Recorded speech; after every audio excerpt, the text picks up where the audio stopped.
listening to The Bradshaw Boys, a podcast where three relatively grown men binge the iconic HBO series Sex and the City.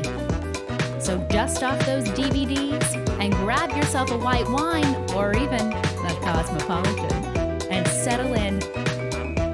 Take it away, boys. Welcome to the Bradshaw Boys, a podcast where three guys watch their way through Sex and the City for the first time ever. Mostly, I'm Cory Cavin. I'm Kevin James Doyle. My name is Jon Sieber. And today we have with us comedian, improviser, co-star of the off-Broadway hit How to Be a New Yorker, and my first roommate or best friend from college and roommate for years. Was she your first roommate? No. As an adult, yes. Okay, as an adult. Olivia Jane Petzy, everybody. Yeah. What is up?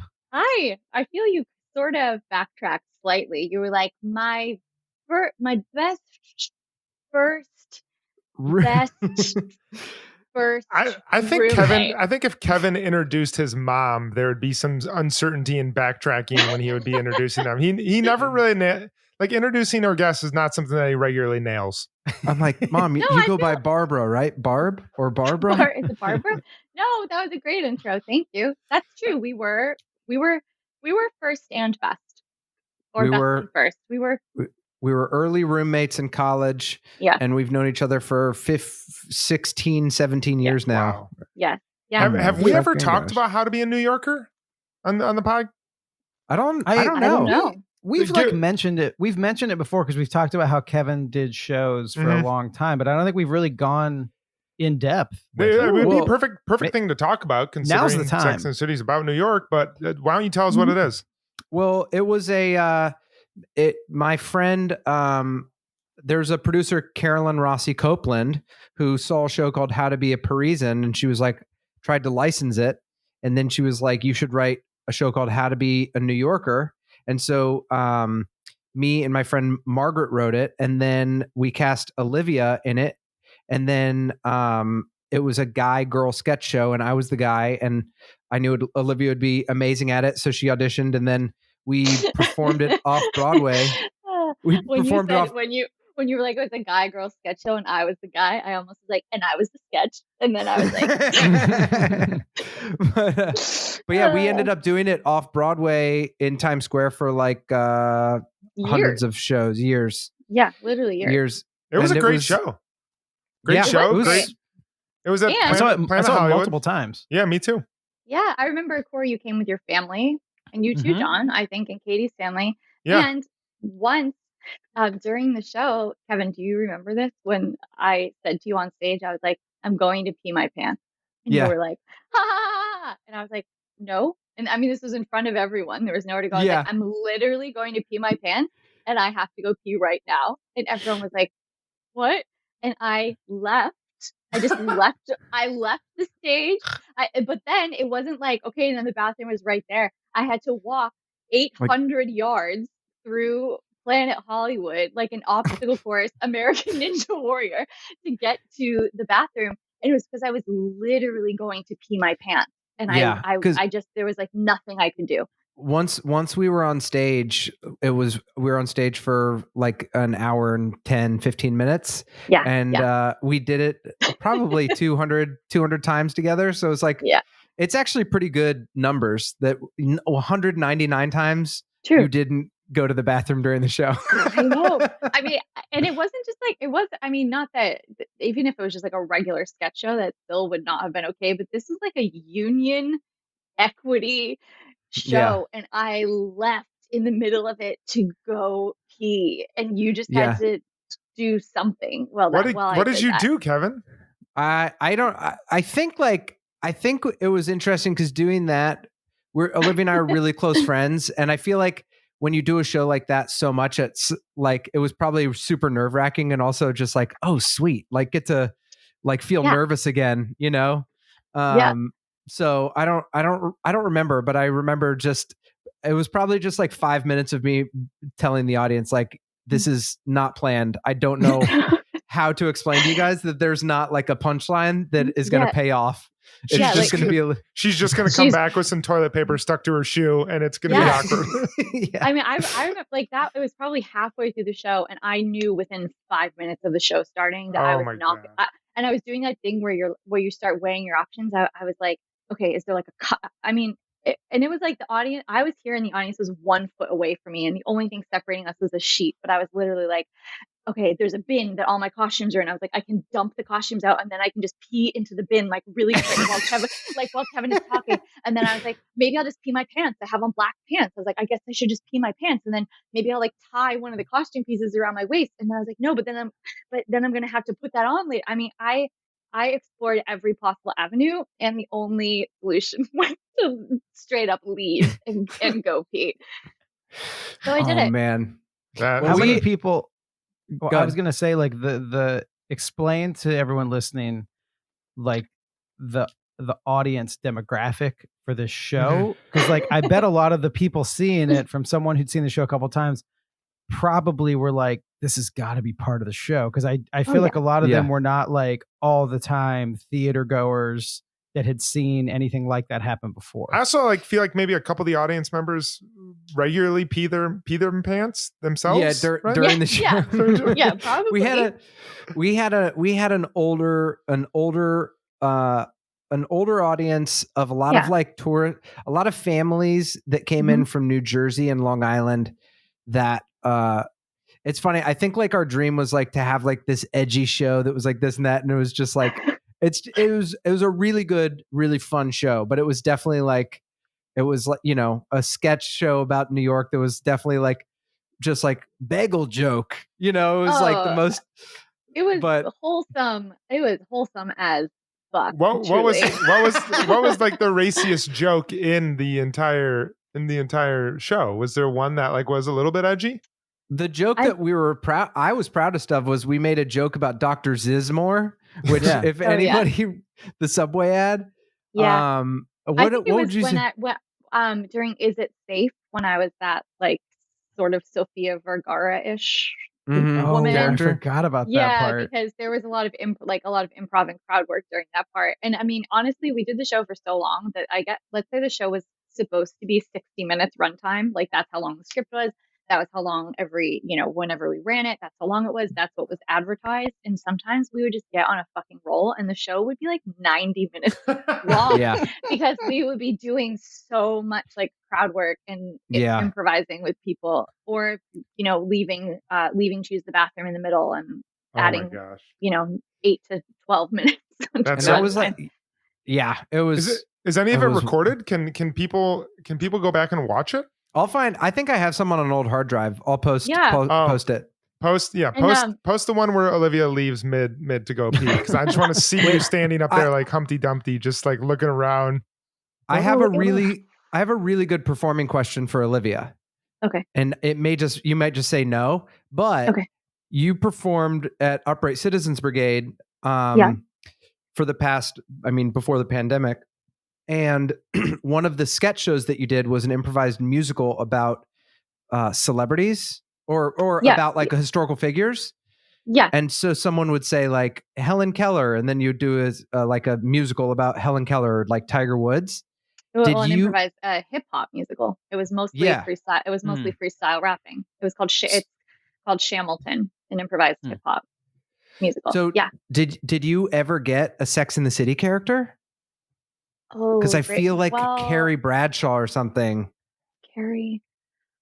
Oh, what a great question. We probably sometimes we would do a character, and that was kind of fun. Like once we did a show about Steve Urkel, not Jaleel White, Steve Urkel. Steve Urkel. Yeah.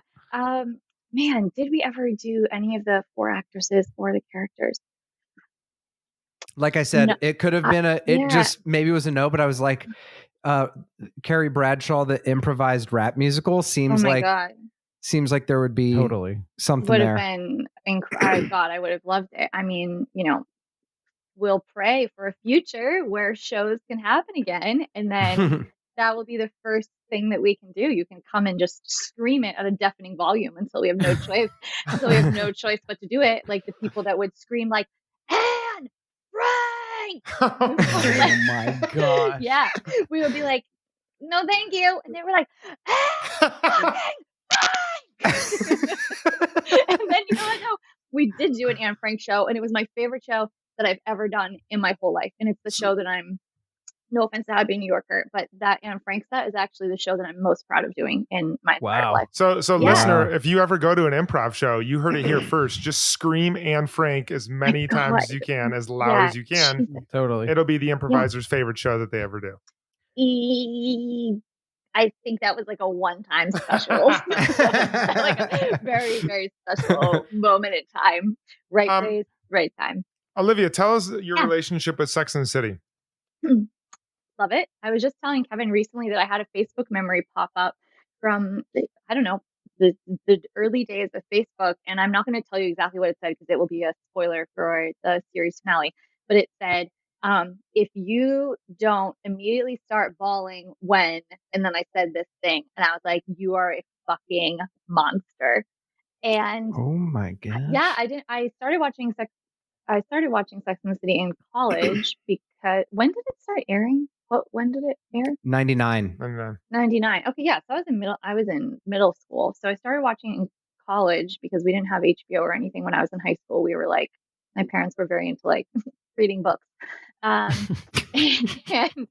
then, caught up on all of it. Fucking losers.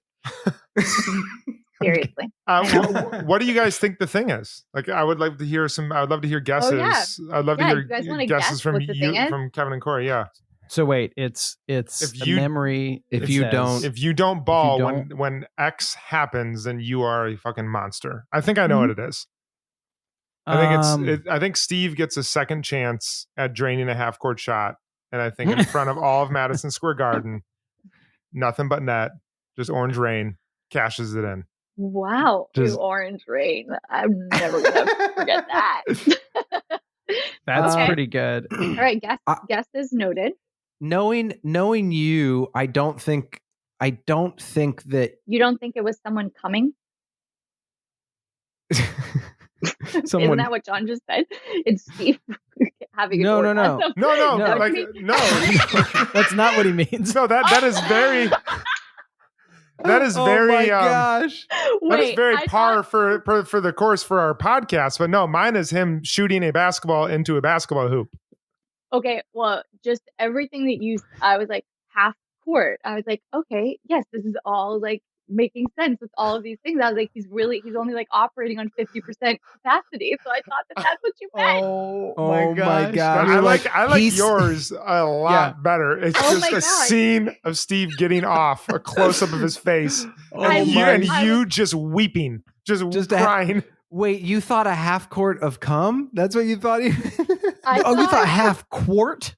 Do you know something about? Do you know something special about Steve's dick by now? That would just be so we know that he has crass, one testicle. even for how crass we are. That would be so aggressive. Okay, that's why. And I was just like, Jon is fucking quadrupling down on this one ball thing. I was like, it's like half court. Like, he only has like one. And then orange rain. It's like what? I'm like, you're like, it's got to be orange because he's got some sort of problem. Oh my gosh! I was like, I don't know. I was like, okay. I was like, maybe I don't know. Orange is like this Irish thing. Maybe it's like this thing that I don't get, or it's like because of Miranda. I was like, somehow. Oh my gosh! Oh my god! Wait, and then when I just said Steve coming, and then there was the most deafening silence in the history of time. What? That's truly what I thought you meant. I want to go back and just watch your face as I'm talking about that, because I'm sure you're just judging me very hard if that's what you're thinking. No, I think the real issue that I was enthusiastically like, yeah. Oh my gosh, that's so funny. I would weep if he had a chance to like shoot a half court shot at the Knicks game.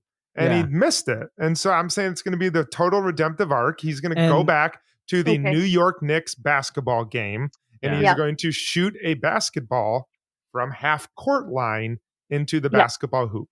And then the orange rain, Jon, would be like Knicks colored confetti dropping from the sky or something. Yeah, man. Just like making it rain. It would be really wild. would be if he gets all the way back to do the Knicks half court shot. And like he gets up there and like he's on the Jumbotron and then he just comes and fills the half court. I mean, I really thought, I was like, this is like an amazing metaphor. He has one ball. He can only do a half court shot. We need to reach out to David Eigenberg and just film that scene. Oh my God. We need to play this for him. He'd be like, I don't know if I want to do this podcast anymore. Oh my God. Oh God. You know what I wish you could do? I wish you could just get John Early to do Steve for an episode. Oh my gosh. Have you seen his impression? We could do. It's so good. It's incredible. He sent me a personalized video 2 years ago. When he was doing those. Yeah. Do you have it by any chance? Yes. Oh my gosh. We'll watch it. Watch it when we take a break. But I want to hear real quick before we watch the episode. Yeah. Oh my gosh. Kevin and Cory, what are your guesses? My guess, my serious guess, it's like if you don't ball at this moment, I guess my serious guess would be Miranda and Steve getting together, like kissing in the laundry room, and then her being like, I love you, Steve. And then Steve brings out like from a restaurant one of those like quart from a restaurant, like from like a restaurant kitchen. Gets a ruler and a Sharpie. Get a ruler and a Sharpie. He measures half of it. Yeah. This is just a candle, but look at that. Yeah. Oh gosh. No. Okay. Okay. Good guess, Kevin. And then Orange Rain. It comes down. It's Miranda's hair dye, but it's covered. It just comes down. Oh my God. That's my guess. I don't see you as a big fan or a like Carrie storyline crying fan. And I especially don't think that if you saw that memory, you'd be like, oh my gosh. If you were back then, I feel like now you'd be like, probably not. Oh, what gave that away? Literally everything about my personality. So is it? I've done some digging. I feel like it's going to be something with Kristen Davis and Harry. Something to do with maybe like a baby related. Maybe she gets pregnant. I don't know. You'll find out soon. Okay. We have had quite a few. I am sweating because I'm laughing so hard. But we're watching. We've been season around the 6, horn. episode 15. The episode is Catch-38. Let's watch this. Pull up the Jon Early Steve video when we come back. Yeah, and I'll get it. We'll be back with Olivia. Yay! We'll be back. Episode 89. Catch-38. Carrie discovers that Aleksandr has decided not to have any more children. Miranda and Steve go on their 4-day honeymoon to a remote inn in upstate New York. Baby Brady sees Charlotte and Harry having sex. Samantha uses Smith's fame to get her an appointment with a well-known female oncologist. And now, back to the boys.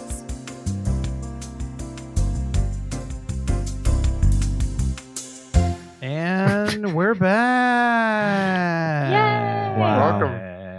Welcome back, everybody. Catch-38. It was a Catch-38. Everybody caught 38 times.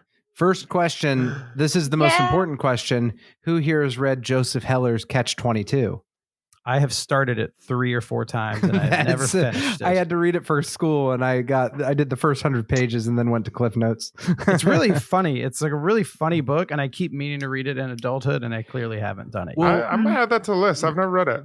It's great. The one chapter that stands out to me, which relates to this episode, which is about, kind of dealing with your life and getting older, is there's a guy who's so scared of dying that time goes slower if you look at a clock. And so he just spends his entire life looking at a clock to make life seem like it's going by slower. So it'll be like longer till he dies. And it's written very funnily, but then also I've thought about that before. I'm like, oh man, it's kind of reminded me of that episode. I'm sorry, I missed that. What was that from? That is in the book Catch-22? Joseph Heller's Catch-22. Yeah. Got it. Where did that term come from? Is it from the book?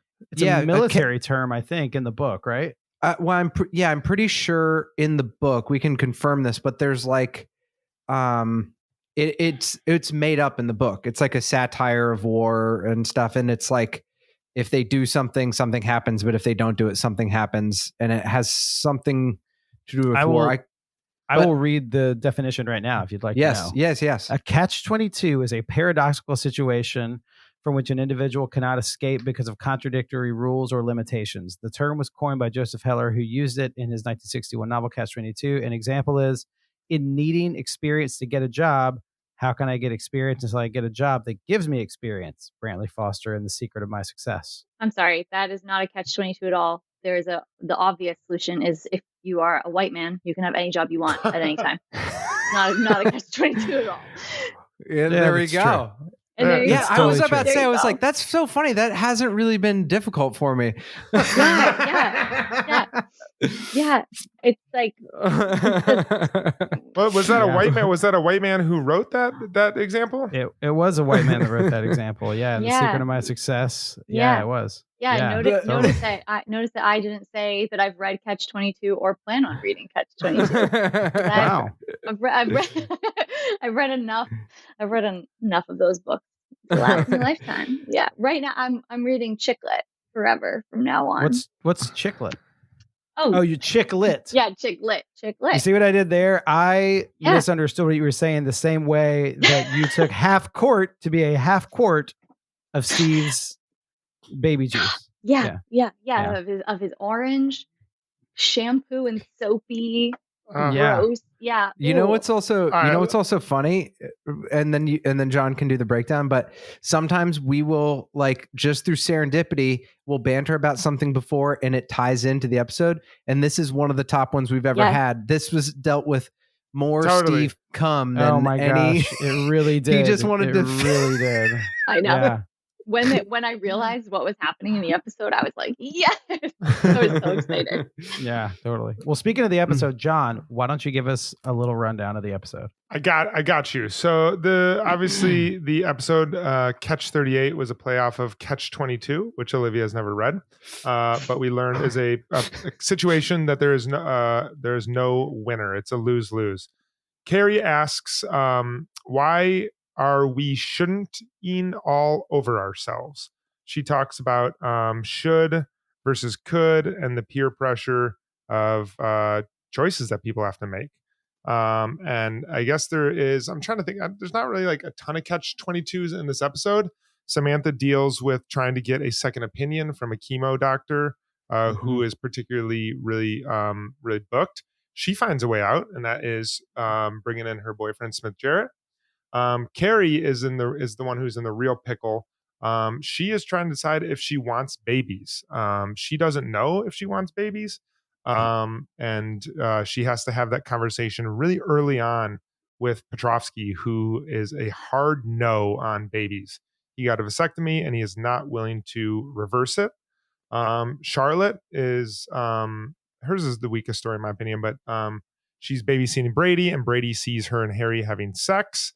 And lastly, Miranda is at the Mohonk Mountain House on her honeymoon, and Steve is wanting to give her some of that half-quart juice, and she is not feeling it. She wants to go back to business as usual, watch her Dateline, listen to her NPR, and not just have sweet lovemaking with Steve all day long. Let's start with Harvey Weinstein, shall we? I mean, if we want to talk about, we always talk about this show not aging well and the things that do age well, and that's a reference that really flipped on them. It'd be if they filmed it now, it'd be like, "Fuck, Harvey Weinstein's at this party. Let's get out of here! Get out of here, Smith!" Yeah, totally. I screamed when she said that. I really screamed out loud. I did too. I was very much like, "Oh my gosh!" I know. In a very real way. It's just it doesn't. Like, it's been so covered now, and now he's actually, it was such a dramatic shift that it still is just so insane, the sea change of just the commonality of his name and his work, and then to be like, oh, he was systematically like terrorizing hundreds of people. Like, it's if an alien came here, it would just be like, what the fuck happened? Like, it's just so hard to wrap your head around. You know what I mean? Yeah, he's synonymous. He's like literally synonymous with Predator forever. Yeah. Now. Totally. Yeah. Yeah. That was a wild moment. I really screamed in like disgust and also like kind of in this weird like glee of like, it was like so bad that it was like kind of exciting in a very strange way. Do you know what I mean? Because you don't expect like, it's like the Sex and the City things where they're like, he's like a young Donald Trump. And you're like, oh, wow. Mm-hmm. Okay. Like, that's crazy. No one thought that line would become what it was today. I know. The reason I know that Every Outfit Girls posted about that, I think the day that he went to, when he got convicted, when Harvey Weinstein, they posted that. And it's just one of those things like, spoiler alert, but then you forget, it's like, oh, when's that happened? I totally forgot. And then that was there. I was like, oh, wow, that's crazy. Yeah. So, totally.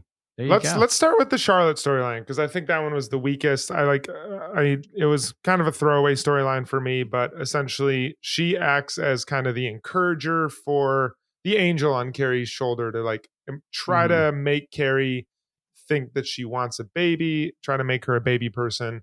And then like the extent of her storyline is she and Harvey or Harry have sex.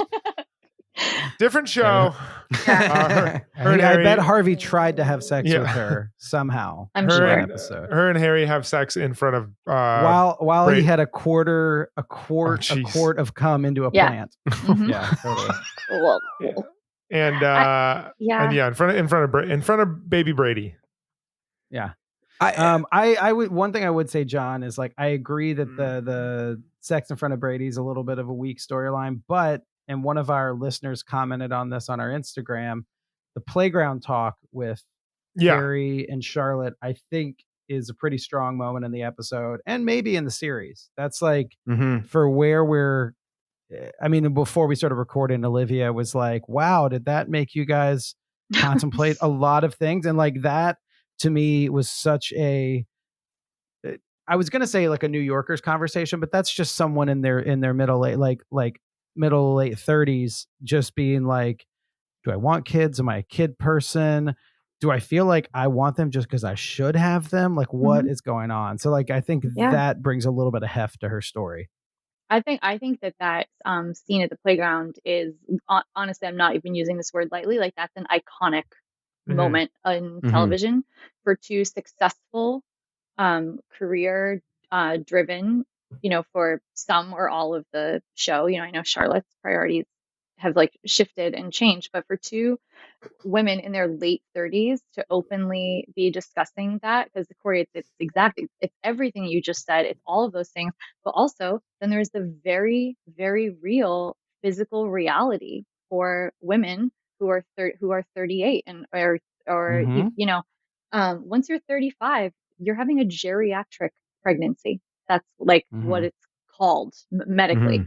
So like an incredibly powerful moment, even if, now in 2020, I would sort of write that conversation a little bit differently, like for the two of them to be really openly talking about not only all the stuff that you just said, but to be talking about also acknowledging the physical realities of that happening, because that's just something, that women have to, or any birthing person with a uterus and ovaries has to really, really think about and consider. It's not as simple as, but then I can't go on vacation anymore. It's 1,000 times like more complex. And when they were having that conversation, I wanted to like cheer, because I was just, I'll be 35 next month, and this is a reality, and this is a reality for my friends and for all people in this position. I have a question, Olivia. You've seen this series all the way through, and you watched it when you were significantly younger than you are now. Yeah. Do you remember that scene, like when you were watching it in your early 20s? And if so, did you watch it differently then than you did now? And like, and what were you feeling back then? And like, what were you feeling now? Like, were there different noticeable differences? Well, that's a great question, because it's really interesting to think about my 20 or 21-year-old self watching it as opposed to now my almost 35-year-old self watching it. And I do, my strongest memories of the entire series are of sort of this back half of season 6. I remember this like really, really, really vividly.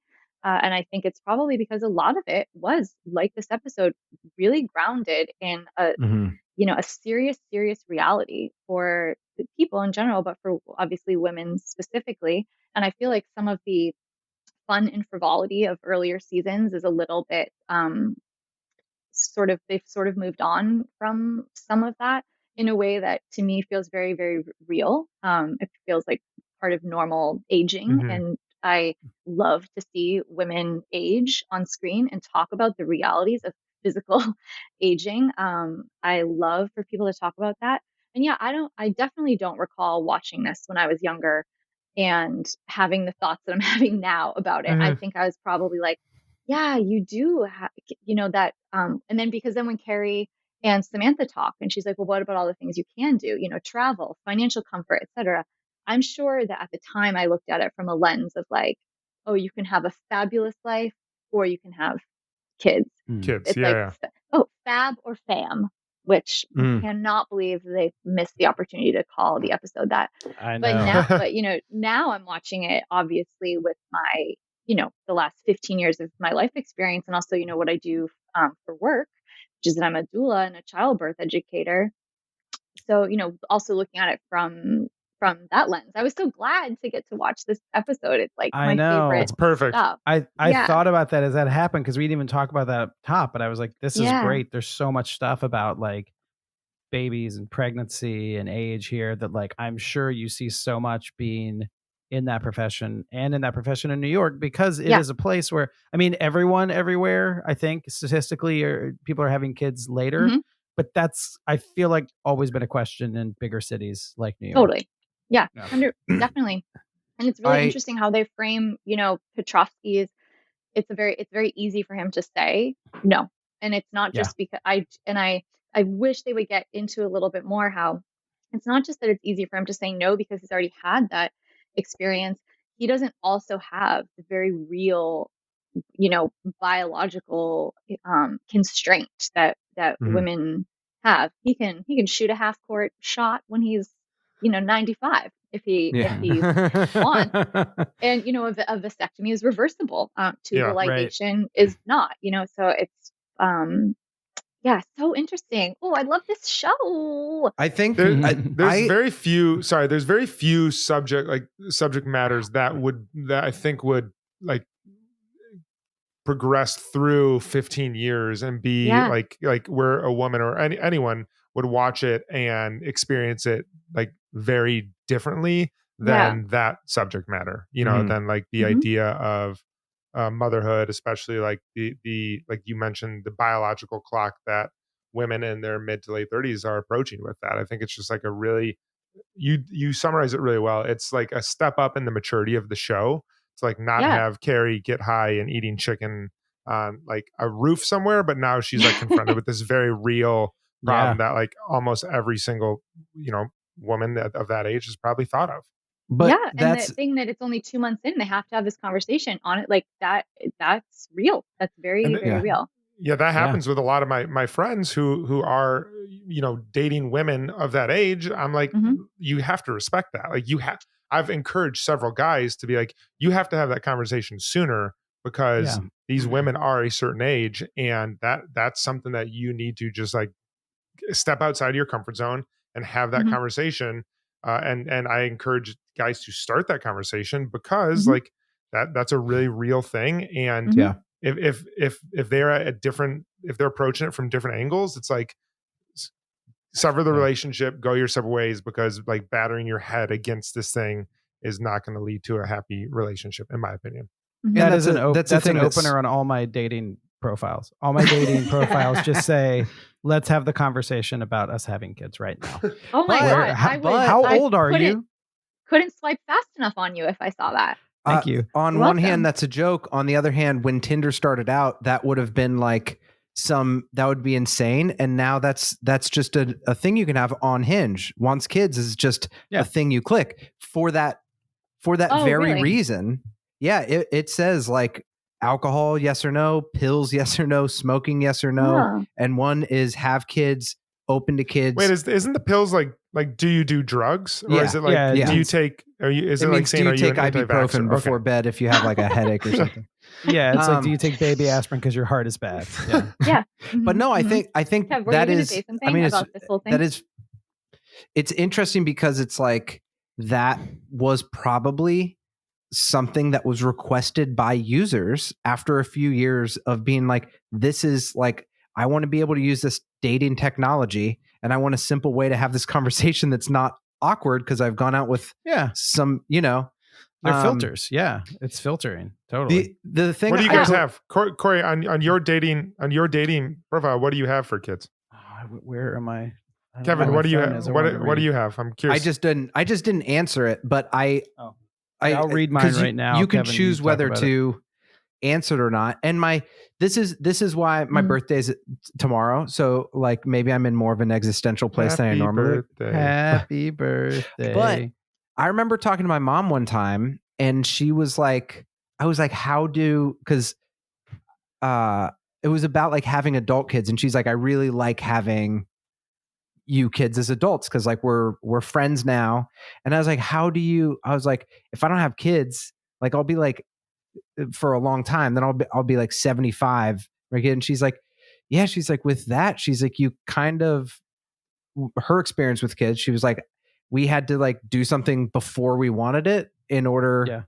And I was like, I think we're so accustomed to, I am at least like New York brain of like, I want these 5 career things, but I also don't want to be old when my kid is 16. And it's like realizing in this episode that it's like, yeah, that's actually a very real thing that you have to, it's like not checks and balances. There's costs and benefits. It's not just like, and for a show that was so much based on, very progressive in these certain ways or pushing these different things, it is interesting for them to like have very real conversations about like what those other things mean. Like they're actually have like very dramatic, real conversations that aren't just like, look, they have it all. They like sit down and be like, oh shit, like this shit is real. And at this age, all of our friends and everyone we know is having that conversation in some way or another, whether they want to or not. Mm-hmm. Yeah. Mine says don't have kids and want kids, but you can hide which things you want. Like because if you put them all, it's just like a long list of things. Mm-hmm. So my thing that says don't have kids is shown. But if someone was to filter out, like I only wanted to see the guys that want kids, I would come up in there. Nice. Also, I've got how much I can bench and squat in there too. If that's in there. Yeah. Yeah. And then you blew Mick Jagger. It's got that I got backstage at a Stones concert. Yeah. Oh, nice. And blew Mick Jagger. Yeah. You know what I think is really interesting, Jon, actually, that I'm just kind of thinking about right now? When you said, what did I think of this when I watched it in my early 20s? Like what I would want to ask, I'm asking this of myself, but I'm also asking this of all of you. Does everyone in this chat or call pod, whatever this is, do you have a super solid understanding of how and when someone with a uterus and ovaries can get pregnant? That's a great question. Not when you ask it in that way. No. Yeah, what do you mean? yeah. I don't know what you mean. No, we actually talked, the three of us, and the reason we wanted you on the podcast tonight is to explain all of that. Good. Yeah. Okay. Well, I know that this might sound like it's like a facetious question, but I'm being so serious. No, that's a great question. Do you have a solid understanding of how someone gets pregnant? Because I can, and whatever, if you're like, yes, then okay, great. But I can tell you, when I watched this when I was 21, I went to a quite, progressive school. I'm from the Northeast. Like we had comprehensive sex ed. I was raised Catholic, but I was not at all, raised in like an abstinence, scenario. My mom's a nurse. She's an incredibly open person. I feel that I had an incredibly solid understanding of reproductive health. But I can certainly tell you that when I was in my early 20s, I did not have a solid understanding of how and when someone gets pregnant. I wasn't like in Mean Girls where it's like you have sex, you get pregnant and die. Of course, I think I think everyone here has a more nuanced thing. What is it? Well, so what I'm getting at is that there's actually like an incredibly small window where conception is possible, and it's like it's incredibly specific. There's like a million factors and all the factors have to go right. And so the reason I'm saying that is because I'm like, I also think that isn't it true that like the highest ovulating day, or when the woman is the most fertile for like when they're ovulating, there's still only a 30% chance that that you'll get pregnant. It's like crazy low. Yes, it's like that's true. Like truly, the probability of pregnancy, and then we could even get into then pregnancy that would show up on a pregnancy test, pregnancy to term. There's many things that go into this. But the reason I say that is because I'm like, part of what I think is very powerful about them talking about this is I'm like, do we in this country, do we even understand reproductive health? Do we even do we even have a grasp of this where we're just like, yeah, you're 35 and then it's all over for you, or you're 38 or whatever. I'm like, I don't even think that we have a nuanced understanding of, I'm going to use the word woman, but what I really mean is anybody with a uterus and ovaries. I really don't think that we even have a full understanding of what that health entails. And I think then that speaks to why we get into these conversations kind of like, oh, well, you can either have a career or you can have kids. And that's because nothing in our sort of system or country or world like is designed to be supportive of entire body health. And that's the platform on which I'm running for. So you got my vote. Thank you. Is it right? Like it's got to be like a few days before you have your period. It has to be when you're most fertile, right? Because that's when you have your period, it's the thing. 2 weeks. It's 2 weeks after the period, right? Yeah. Oh, okay. Yeah. Listen, I am very serious. This is a subject about which I am incredibly passionate, and I feel like this is sort of a crazy thing to be like, listeners, but like, I'm serious. If you want to have a more nuanced understanding of reproductive health, whether that's of your own body or of the body of someone else, I would sincerely love to talk about that and share resources, because I am extremely committed to that. Body literacy, which is understanding our own bodies, is one of the most powerful tools that we have. So Kevin, it's around your fertile window is around ovulation. It's leading up to it, and then immediately when it happens. So I don't know. Isn't this just so interesting? It's so interesting too, tying it back to Sex and the City. It's so interesting too that this is also Samantha's storyline, where she's how could I have gotten cancer? And she like almost in the same way you're saying doesn't fully understand the body, where like the doctor says it's a higher risk for those that don't have kids. And she internalizes that as a bit of an attack and kind of seeks a second opinion, which I support that she should have done that. But it's like, I wonder if people understand that and like the nuances of what she experienced as well. It is fascinating. Is there 100%. Truth to that? That just feels like a thing that was in a New York Times article and was retracted 3 years later. My understanding of that is that there is truth to that, and that it has to do with the hormone levels. Hormones, that makes sense. Yeah. So, for example, this is not correct, I don't think, but it would be something along the lines of like, if you've never had a pregnancy, you might, and again, I'm making this up, but it would be something like you have more estrogen in your body, for example. And if you have higher estrogen levels, then it would be linked to breast cancer. I don't know if that's true. My mom had breast cancer, and she I was thinking about that. Yeah, she can't have she has to take like estrogen lowering pills. She had to for like 10 years, and and then also there was like certain things she couldn't eat that had natural hormones in them. Yeah. So that would make sense that if you use some of those hormones for a kid, you like get some of that out of your body. Yeah. It's you realize how fucking dumb you are when you're talking. You're like, What is science? It gets like further exasperated when you're looking at yourself talking on a Zoom call. Yeah, and you're yeah. Right? I The know. body If I'm has not hair and hormones, and the shit comes out of it. And then you get your period Yeah. at the end. Yeah, and it's gross. Yeah. I mean, I don't know. It's just so like for them to be talking about this and to all be at really different stages. And then kind of like this Charlotte storyline, like obviously we know like that this is her, deepest desire. And like I would have kind of loved to see her like really like succeed at parenting, I'm kind of like, although my God, Kristen Davis has like such a gift for physical comedy when she's like shuffling with the duvet over. Totally. Oh my God, she's so funny. She's Do you think so gifted. She's great, super funny in that, and it's crazy to have because she can be so Charlotte and so like goofy, like at a table and be like, "What do you mean?" And then for how quickly she was like incredibly natural and sexy, and then total physical comedy within. I was like, she's just very talented. Yeah. This is a real question that I don't know if we've ever gotten into this before, but do you think when Brady's older, he's going to have that memory and definitely that'll be his first like thing. Was that Brady's first boner? The first time Brady, that's what he goes back in his spank bank to fill a quart with. Is that what you're saying? Oh my God. He's got that orange rain too.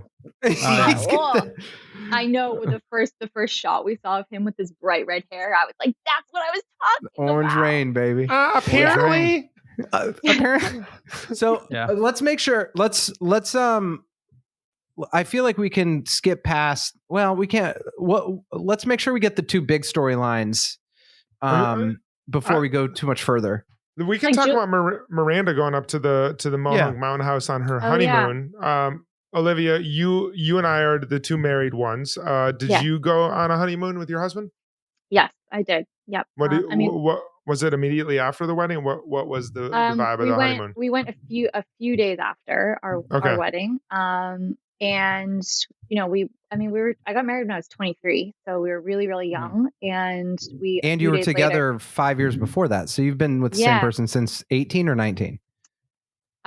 We were 19 when we started dating. So, so like sometimes, when I'm watching something like this, like when he gave her the code to the apartment at the beginning and she was like, "You gave me the code." I'm a little bit like, fucking expect more for yourself. Like that's like a pet peeve that I have with this show in general, when people, or in life in general, when people are like, "He did the absolute barest minimum." And I'm like, oh my God, just that, like, I cannot with that. But I also try to have the lens of like, I don't know what it's like to date someone. I've been with one person since I was 19. So I try to be really cognizant of that. But Jon, yes, we did. We went on a honeymoon. We went to like a resort in Jamaica, actually. Did you and Katie go away? Yeah, we did our honeymoon on our 1 year anniversary. Oh, and right. I mean, I never did a honeymoon right after a wedding, but I really liked doing that because the like craziness of the wedding was done. Fun. We were comfortable after a year of like, this is our life, these are our routines and stuff like that. But we went to Italy and it was incredible. But like, we basically just like walked around Italy and just ate just cheese and noodles the entire time. And both of us, that was like the least sexy we felt about ourselves our entire lives, was just gassy and full of bread. So it was like an inch. Yeah, exactly. Well, this is Italian food, but this is the second storyline in recent times that like you kind of know that like Harry and Charlotte are for real and forever.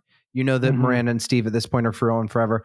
And this is the second in a different way, dealing with like, cool, once you're with that person forever that you love, what is the relationship going to look like? For him, it's like romance, and for her, it's like, yeah, I still love you, but I don't want to just sit around like cuddling and fucking all day. I would like to enjoy NPR and enjoy all that other stuff. So what a non-sexy thing though. I want to listen to Steve Inskeep though. Steve, it's not just you. I need to spend time with Terry Gross as well. Come on. Iconic fashion moment. I never saw. I've seen all the other ones, but I've seen a bunch of funny Miranda ones, but her in the woods with that outfit, I was like, that is so fucking Miranda, but also super cool too. I know. Yeah. I know. Yeah.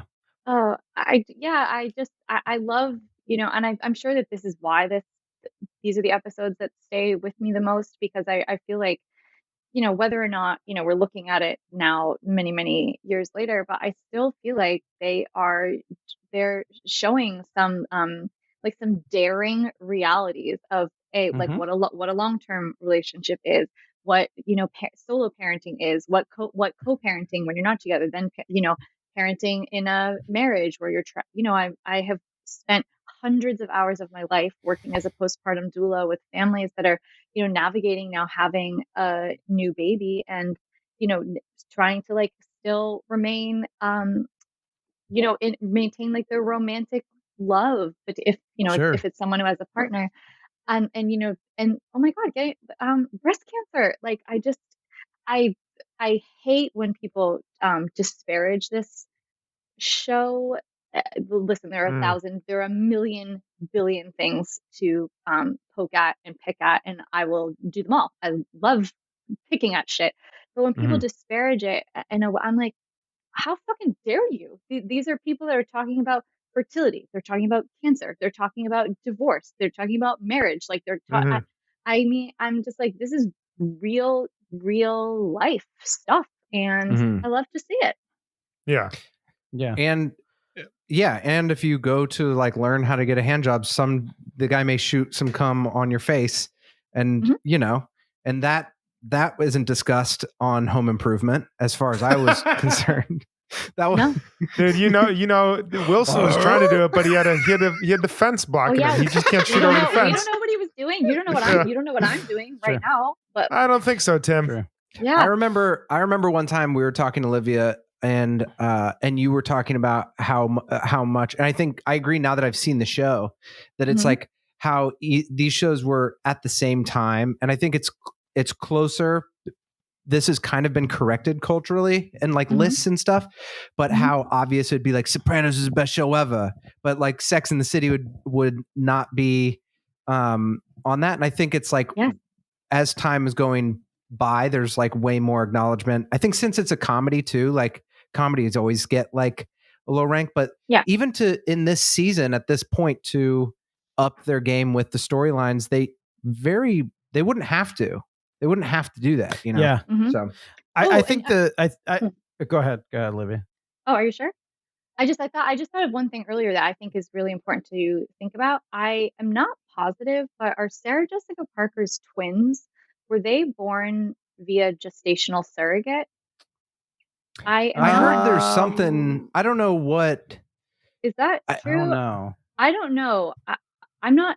I might. Okay. What? Maybe. What does that mean? Is that like Melissa Etheridge? Remember, Melissa Etheridge had David Crosby's surrogates. That's all I remember. Well, so a gestational surrogate would be someone that you implant your embryo into, so they carry your baby.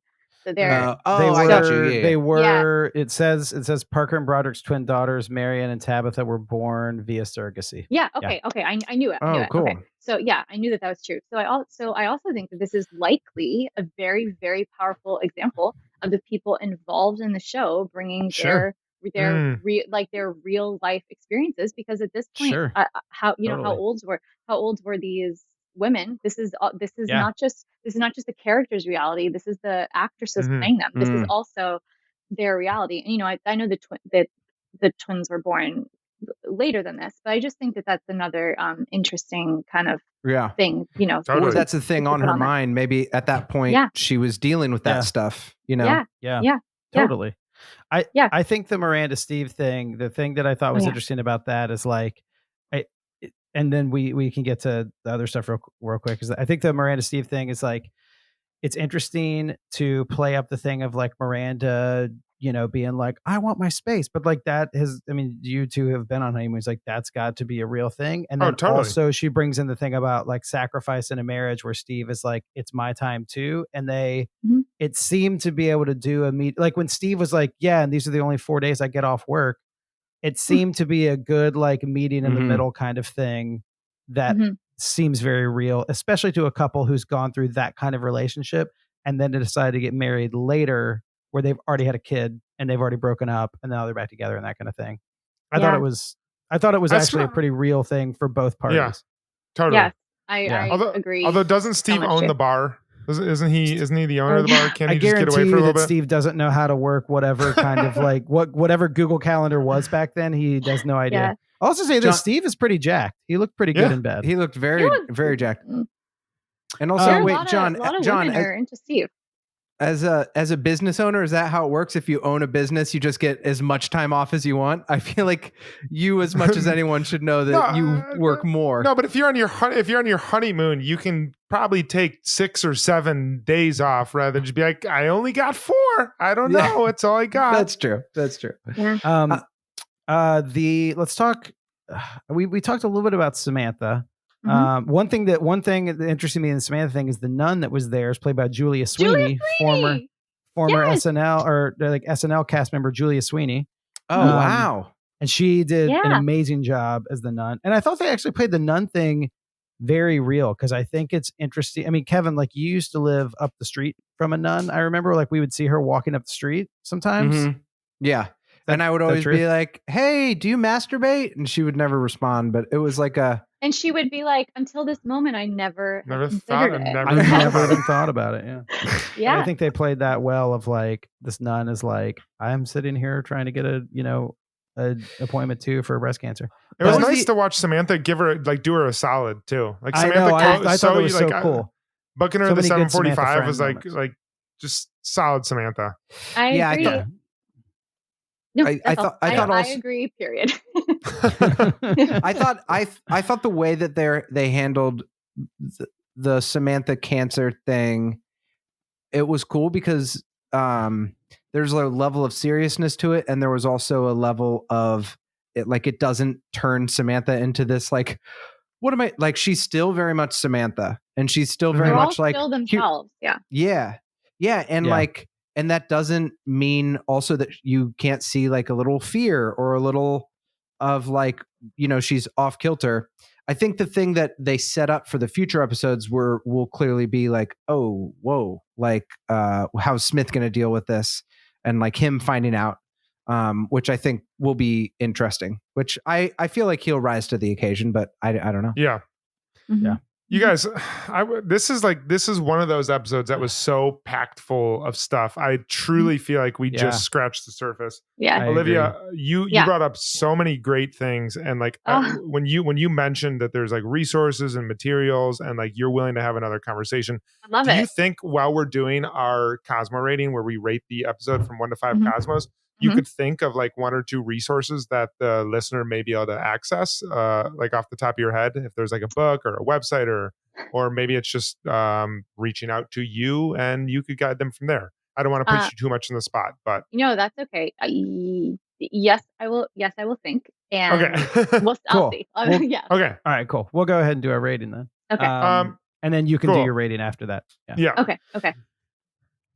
I'll go first, or do you want to do it all at the same time? I'm gonna give this a 4.5. I thought it was a incredibly intense episode. There was so much depth to it. I think even after this discussion, I realized that there's even more depth than I originally thought. I thought the Miranda storyline was extremely relevant. The Samantha storyline was great. I like watching her kind of earn a spot in line, because she usually always gets like what she wants because of who she is and who she knows. And so like watching her angle that and then do the solid for the nun was great. I could have used more of a Charlotte storyline. I think like I really liked what you said, Olivia. If they like played Charlotte and she is just kicking ass as a mom and Brady's just loving it. And she's like not calling Miranda to be like, Brady saw me having sex. But if she like, and they started going there because she was like packing all the applesauce and she had all the snacks. And like, if you would have just truly seen her in her element, that would have been like really a special moment. But amazing episode, 4.5. Loved it. Loved the discussion. I'm going to go 4.5 also. I was thinking 4.25, and then I was thinking 4.75, and there's enough flux on either side. I mean, also I thought about this. I was like, these ratings, what happens if I give it a 6.1? What, 10 years from now, someone's going to unsubscribe and kill me? Who cares? Anyway, 4.5. Did you say that? But you'll never give one a 6.1. You'll never do it. I won't. You're right. I want you to. I respect rules. I respect rules too much to break them. 4.5. I think there were a lot of really solid conversations, like the playground conversation. And we didn't really talk about it, but one thing that really stuck, two set design moments that stuck out to me. One, Charlotte having all those applesauce thing and having the Barnum's animal crackers. I was like, that's childhood right there. And then the other thing was Petrovsky reading an Art Forum magazine while lying on the bed, and there's a Comme des Garçons, I think it's Comme des Garçons like ad, and like they nail such a like older art world guy that he's just like leisurely reading Art World magazine. But I think the talk him and Carrie have at the very end, where he's like, that's already passed for me, but being a parent's an extraordinary thing, and you should do it if you want. And I don't know if he said I don't want to hold you from that, but he like encouraged her into that. And that, I feel like, is such a discussion that, like we were saying, you are dating someone, you're at these stages in life, and you have to have serious discussions. That was very real. And I feel like, so another one of our listeners said this in the Instagram thing. They were like, Petrovsky's kind of refreshing because he is so blunt about things. And I will say, like, he is upfront about a lot of those things, and the most upfront here.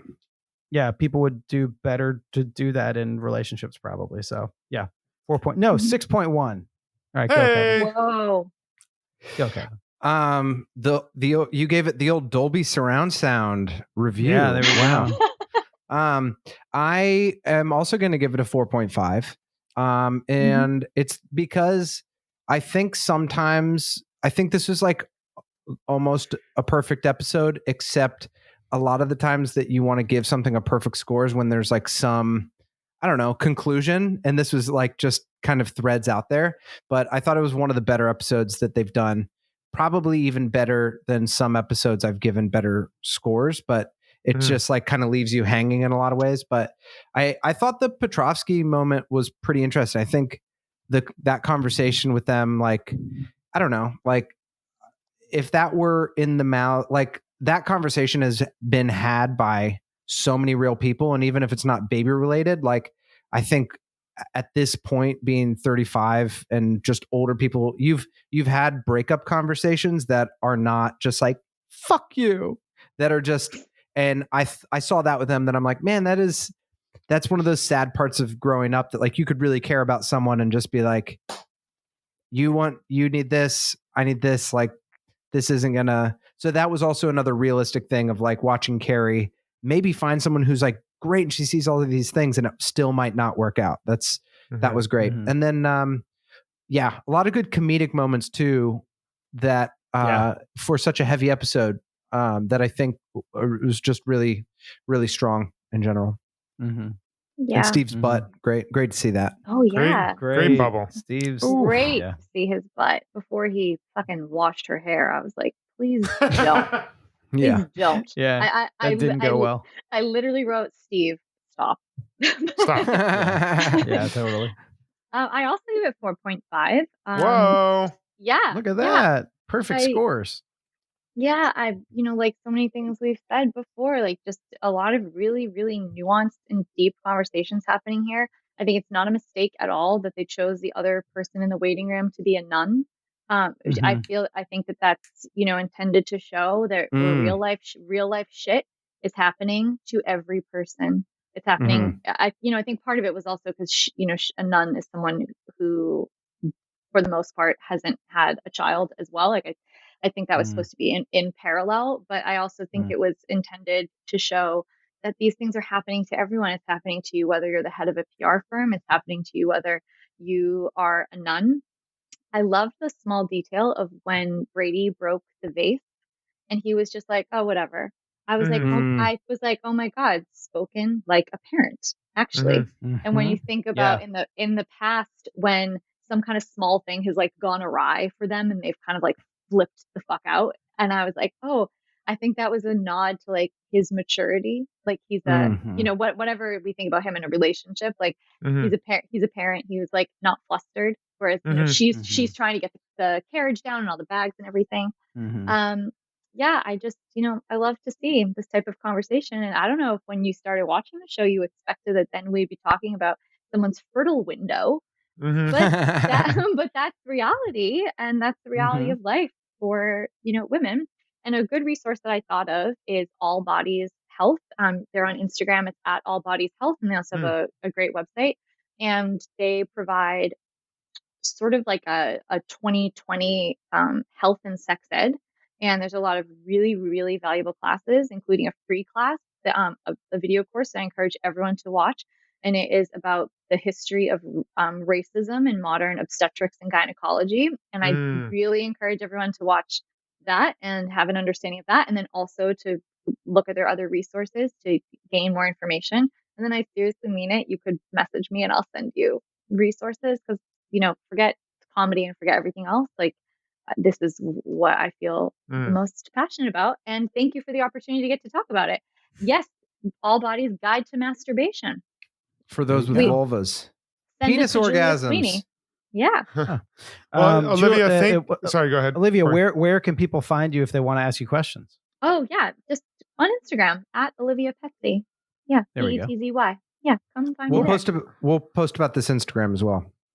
Amazing. Great. Olivia, thank you so much for doing this with us. It was such a pleasure. We've been waiting to have you on the show for a long time now. And it was such a treat to be able to chat with you and gain your insights. So thank you so much. I sincerely feel so lucky to get to be on the show because I love all of you. And I really mean it when I say that I'm super grateful for us, you know, for adults to have had a conversation about all of this stuff that is public, because I just think it's so important. And I'm super appreciative that you didn't like back away from that. I think it's really cool and it is fucking respectful to women to not back away from that. I think it's awesome. Thank you. Well, thank you very much, everyone. Thank you for listening. Please give us a review on the iTunes and check Olivia out on the gram. And we can't thank you enough. Olivia, our sign off, because Aiden calls Carrie a potato at some point or something. And so our sign off is later taters. Can you sign off for us today? All you have to say is later taters. Yep. Okay. Happy birthday, Kevin, and later taters. Later. The Bradshaw Boys stars Cory Cavin, Kevin James Doyle, and Jon Sieber. The show is produced by me, Jeremy Balon, and narrated by Katie Sieber. This podcast is part of the Seltzer Kings Network. Check out all their great podcasts at seltzerkings.com. You can find the boys on their socials at The Bradshaw Boys or on their website at thebradshawboys.com. And as always, if you see them in the street, tip your glass. Thanks for listening.